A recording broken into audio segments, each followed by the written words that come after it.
What's cracking, traders? XehrFelrose here, bringing you some Pokemon Go Battle League content in today's video. Great League, the team that got me my ELO, and we went 18-2. Immensely dominant run, destroying everybody in our path. The wheels fell off. I hit my mental limit after 4 sets, apparently, and we went 3-7 after that. But this team gave me a super positive day, and full disclosure, I ripped it off FP Sticks, who is one of our OG content creators, one of the MVPs of the community. He was one of the people that I learned Go Battle League from. So when I saw he was posting content again, I was overjoyed. Watched this video, saw this team, looked really solid. I wanted to give it a try. So full credits to him, and shout outs as well as being an incredibly good person to watch to learn this game from. In the back, behind this Gligar, because Gligar is a really good, strong core-breaking lead right now, we're going to have Jellicent, which is going to be something that's going to help battle against the ice types that just kind of destroy the Gligar, unfortunately. But it cores really well with Gligar. And we also have a XehrFelrose in the back as the safe switch. Now, the thing with Gligar is, I believe FP6 running non-Shadow. It's up to you. They're both good. I think Fury Cutter just gives it really good play into grass types. And, I mean, not that Wing Attack did. But anyway, I'm going to start rambling. Let's get into the games before I start going off on tangents before we start the battles here. First game against a Kanto Marowak. And yes, this is a fantastic lead, not only for Gligar, but for this whole team. And so what we're going to do is we're going to just respond immediately to the Scizor. Now, this, I was experimenting. I'm trying to find my music and start it. Excuse me for a moment. There we go. All right, there we go. We're in the zone, auto zone. Scizor is something that I had been trying to figure out how to play against. There's not really a good answer because the pacing of Bullet Punch, this thing gets to Night Slashes and Trailblazes really quick. So there's not really a great answer on the team. So I tried staying in and throwing an Aerial Ace with Gligar and then coming in with Jellicent after. And I think that that's probably the right play because the thing is that you can see now, Scizor just wins this matchup if it puts down 2 shields. So I decide instead, I've realized the mistake that I've made. I'm going to try do it differently next time. Maybe go back to throwing an Aerial Ace. We'll see. But I am going to be able to get what would have been a full farm down of that Scizor, and the opponent brings in their Kanto Marowak and gets just baffled and blasted by the Gator and just concedes. Good game. But I was going to just say I'm going to give Gator this energy and let him cook. Gligar on the lead here against a Jumpluff opponent. Didn't like that matchup. They're going to swap into the Blastoise they have in back. I'm going to farm up a bunch of energy and swap to try and catch the Hydro Cannon, and the opponent concedes. Good game. Mind you, these games are in the 2300 ELO range. So these trainers are just having a bad time. I understand. This is a big core breaker for this team. I need Gligar to deal with this thing. I'm going to just go right as I get just past this Aerial Ace here. They're not gonna shield anything here. I don't have a heavier hitting move. Aerial Ace is the move on Gligar right now, but I would like to be able to try and trade shields. I'm forcing the opponent here to throw their energy pretty much, you know, pretty close to when they get it because the Fury Cutter pacing into Aerial Ace is really, really nice. We do fish a shield off the opponent. I'm kind of seeing an opportunity here where they might be able to get it a little bit lower, but I think this is going to be better suited for a Feraligatr farm down with a shield if I need to. The opponent brings in their own Gator, and because of that, I'm 1 turn ahead, but instead of throwing the Hydro Cannon like I probably should have, I swap into Jellicent trying to catch it instead. So I think, personally, had I just stayed in, maybe, like, and I'm looking back in hindsight, right? This is me not only kind of giving you my thought process through these games, but also kind of analyzing my own games, trying to figure out how I could have done them better, because I'm not perfect.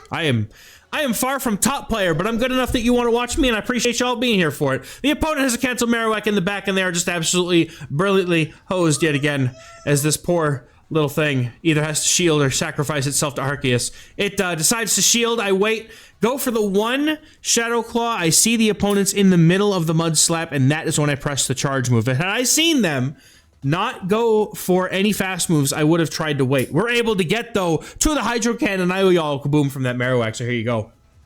Kaboom! Very nice. Good game.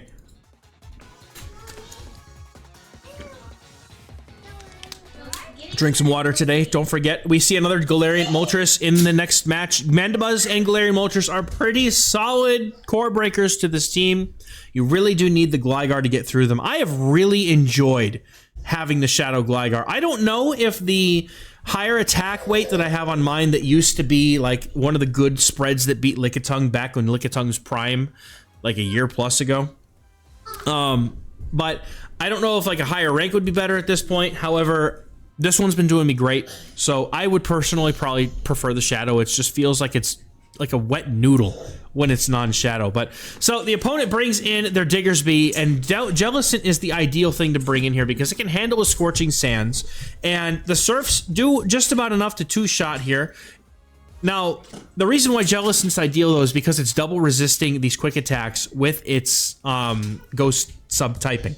So it's safer to bring in Jellicent because if the opponent's only going to be able to get charge moves in, they have like no hope of winning this matchup. If they shield, I shield back, and I just, you know, it just becomes a mess for them. But luckily, we're able to pace to a Surf before the Galarian Moltres gets to farm us down, and then they switch very nicely into the Drapion that they had stowed in the back. I'm going to go for an Aerial Ace here against this thing. I had a lot of energy stored on this Gligar, and I'm going to put it to good use here.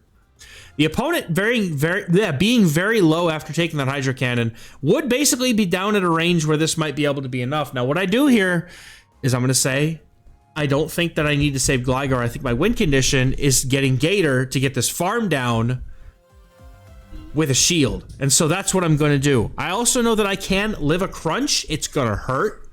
But if I give up this shield, the opponent might have been able to pace. I don't remember how much energy they had on the Moltres, but it wasn't. No, it wasn't nothing. They had almost a move. Now, we should be able to farm down the Drapion because they were not at a move. Good game. Well played.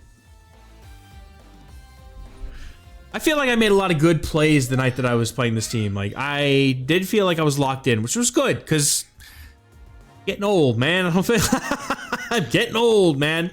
All right, opponent's got a Kobo, and something that I learned the hard way, but not in this game. Clanging Scales is a Dragon-type move. You might laugh at me for not knowing that, but for some reason, my brain thought it was a fighting move, and it one-shot my Jellicent just about from like 70% HP, and that was a bad time. But the opponent's safe switch in this game is a Scizor, so I'm going to go for the Aerial Ace since I did have the energy, and you can see how much damage these Hexes are doing to Scizor. You have a very comfortable farm down for this thing once you land that Aerial Ace, and some of them may not shield it, some of them will, but either way, you get a nice farm down if it does land, which now gives me a lot of energy to hit back with. No matter what comes in, Jellicent's energy is usually going to be helpful. Opponent has a Steelix, but it's got Dragon Tail, and I feel like I might have been saved by that, because I don't know if I was going to be able to live Thunderfangs, but we have to Surf's opponent making another brilliant catch.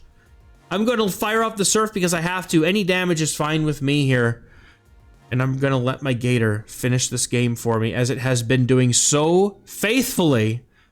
I'm going to be going for a farm down here. I'm going to look to catch on the Gligar as soon as I expect the opponent to get to the charge move.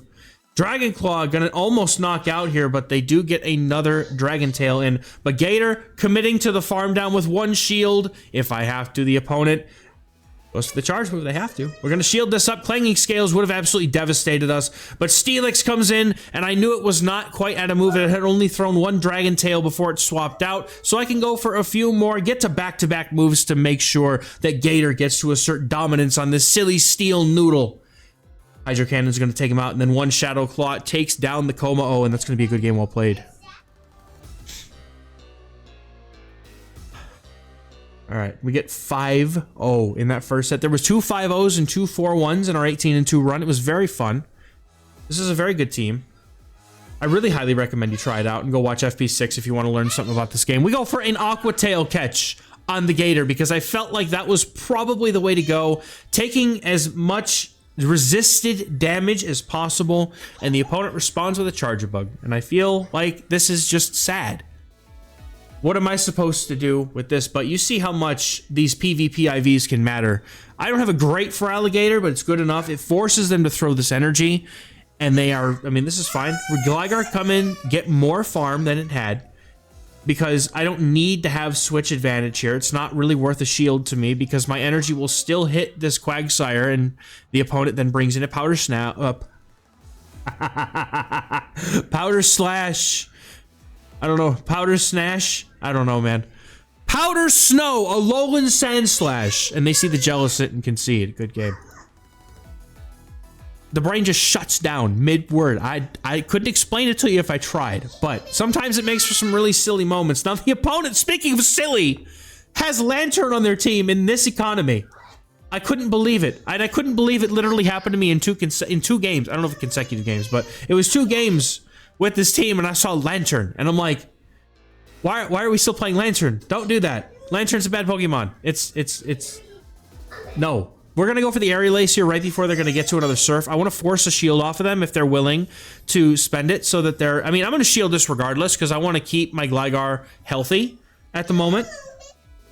But I'm not really willing to let the Lanturn because I don't know what they have in the back and I'd rather be able to keep an eye on like what they're going to have. So down shields, a Mandibuzz comes in and now I know their whole team. Okay, so Mandibuzz is a problem for this back line. But we're going to just let Gligar cook and try to salvage what we can and get this thing as low as we can.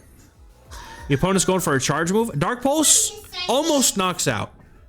But it also leaves them in just enough of a health range where they cannot just farm down with Snarl. They have to throw energy, and that makes it so that it's possible now for us to just get to moves with Gator, and I'm just going to farm up as much energy as I can, waiting for them to possibly swap out, catch a move. I can adjust. There it goes. Here comes the Marowak. I need to basically make sure that I have a charge move loaded everywhere I can to be able to deal with this thing. So I'm going to bank the Hydro Cannon for the Mandibuzz, and I'm going to bring in my Jellicent because a Jellicent should, ideally, be able to Surf plus some Hexes and be able to knock this thing out. Now, what I'm really trying to do as well here is, just in case I don't get knocked out, trying to let them throw this move so that they can have the switch timer so that if I need to, I can just simply swap straight into the Gator when it's ready. Opponent goes into the Mandibuzz. I'm able to get to a Surf, though. They did not have enough energy, and the Surf is going to be able to knock out the Mandibuzz, and I have the Hydro Cannon and the swap available to immediately meet and greet with a Hydro Cannon on that Marowak. Good game, well played. There was a significant lack of respect for the Jellicent for Alligator Gligar combo in the 22 to 23, 50 or so elo range when I played this team. I think we got almost up to 24. I think we were up at 2400 before I started losing elo again. It was like I was like within 2420. I knew I was within like a 5-0 of getting to veteran, which would have been sick. But Niantic had to take, or not Niantic, it's now Scopely now. Scopely had to take back my elo, man. The opponent brings in a Dusclops, not a Shadow. I love Dusclops, by the way. I think this is a fantastic safe switch if you have one. The Shadow Punch and Ice Punch combo on this thing is just really, really good. Now, the opponent threw right away on 3 Hexes. It's straight 3 Hexes to every Shadow Punch. So I'm going to make sure that I throw my move right before they get there, and the opponent decides they're also going to forego timing to be able to launch this Shadow Punch, but that is a dangerous thing, because now that leaves them in a range where I can just farm them down, and I think it wouldn't have mattered when they threw the Shadow Punch. I was still farming down, but just unfortunate. Now the Typhlosion comes back in, and this thing throws right away, and I'm pretty sure they are not at 2 punches. So I am going to go for the Hydro Cannon, and I lose CMP here, so I'm just going to go for the Shadow Claws, but they decide to let that go. Diggersby's going to come in. Now, I lose CMP against the Typhlosion. Had they shielded, I would have just gone for 2 and then just said, you know what, if you have the move, great. If not, oh well. The opponent, however, seeing the Jellicent, does concede, and that's a good game. All right, Gligar up in the lead here against my nemesis, archenemy, mortal rival even, Wigglytuff. So Wigglytuff resisting the Fury Cutters is just kind of what makes this matchup a little bit out of reach for Gligar. And so I'm kind of happy enough just to do as much chip damage to this thing as I can. I will, however, have to shield because I have Ghost fast moves in the back. If this is hopefully their only normal type, I will be able to just try to get a farm down on this thing with Gator or Jellicent. Opponent shields this. I'm going to have a bad time, but I'm just going to have to try and fit in one more Aerial Ace, and we were at the perfect number of Fury Cutters to get there. Or I got DRE, I can't remember how many. I couldn't tell if it was 4 or 5. It's a little faster in the playback, but I'm going to stick to my plan here. Opponents got the Wigglytuff. I'm thinking, of course, you're going to Icy Wind me, right? No, they Swift, so thankfully they do that. I'm going to get rid of this thing immediately, though I was thinking about trying to get some farm, but they have a little bit of energy. I don't want to risk getting Swifted here. I'm going to go ahead and go for the Hydro Cannon, see if they've got anything in the back that I can beat, and if they come in with something like a Mandibuzz, I'm probably hosed, right? But the opponent has Air Slash on the Mandibuzz. Now, I bank a Hydro Cannon, and I'm looking to swap out. It's a risky move, but I think at this point, what I'm hoping for is just that maybe the Gator's power with those Hydro Cannons can help me pull through the rest of this game. So we're going to be going and just launching as many Surfs as humanly possible against this Mandibuzz before they take me out. Now this, I feel like this is just an aerial ace anyway, so I'm confident. I think they only farmed up just enough for the aerial ace. That doesn't KO, so we are able to get to another surf here. Seeing all those waters on my screen made me thirsty. Now they're low enough, however, for the Hydro Cannon, which is exactly what I was looking for. Just put it down in Hydro range, and in comes a Gastrodon and the game's over, because I don't have the ability to get to 2 Hydro Cannons, because Mud Slap just hits like a truck. But it's a good game, well played anyway. I did my best. And in the next game, wouldn't you believe it, a shiny Piloswine. Not only are they playing Piloswine, but they are flexing it in my face. And there's the Lanturn I mentioned. Conveniently, this feels... Now, I was streaming, and in my immediate thought here is, oh my god, I'm being stream sniped. Somebody is trying to queue into me with a team that directly hard counters me, either for the lulz or for a free win, or both. And that's okay. I don't hate people that do that, but you frustrate me on stream. I'm assuming that what this person had in the back, though, probably was not a stream snipe but I wouldn't know that until I get to see their third. So I'm going to just play this out. I'm like, I'm probably losing this game, but let's just let Jellicent sweep with 2 shields. See what happens, right? They're going to go for the surf. I'm not shielding. I need to put everything I have in a Jellicent because I know that I don't really have any reason to keep my Gligar healthy because it has to deal with Piloswine. Anyway, the opponent, however, going for a charge move. I'm going to respect that it's high horsepower, and it is. They get the shield advantage, and they come in with Forretress. And now this is where I see, okay, this is a really decent matchup for Jellicent, so this probably isn't some kind of snipe, so I'm trying now to just collect myself, say I have a chance at redemption against what was probably one of the most ridiculously, like, unique things to counter my team that I've ever seen. But we're gonna call this Rock Tomb. I thought maybe it's an Earthquake. I'm just not gonna mess with it. I'm gonna go ahead and get rid of the Gligar now. Or get Gligar out on the Forretress, try to get rid of it now. If the opponent gets this farm down, they only get a couple of Powder Snows. I have a shield, and I'm nearly at 2 Surfs. I just need to get to 2 Surfs. If this is an Icicle Spear, if this is a high horsepower, so be it, but I felt like the opponent was likely going to bait me, but realistically, I'm like, they're probably just going to throw Icicle Spears anyway at that range, so a shield probably would have been safe, but by the grace of Arceus, we are able to live and get to the second surf, and my little blunder, that mistake of not shielding, thankfully does not come back to haunt me, and we're able to take the game. Well played to the opponents. This team was so good. The 3-7 run, I'm going to be honest with you, was mostly just me getting my butt handed to me by a little bit of my own misplays, and by a little bit, I mean at least 2 or 3 games of those 7 losses were my fault. And then probably the rest, I'm vaguely recalling a couple of days later here, but the counters were just kind of like everything that beats my team. It's just you have exactly what you need, is what it is. Okay, we move on. But anyway, let me know in the comments what you think about the team. If you guys are a fan of trainers who take an analytical approach, kind of like Axon and some of those higher level players, please go check out FP6. Man's just immensely good at this game and is absolutely worth your viewing pleasure. Anyway, thank you. Have a good one. I can't even get to the outro without keeping a straight one, man. Thank you all very much for watching. We'll catch you in the next one. One take wonder, baby. Signing out. Bye.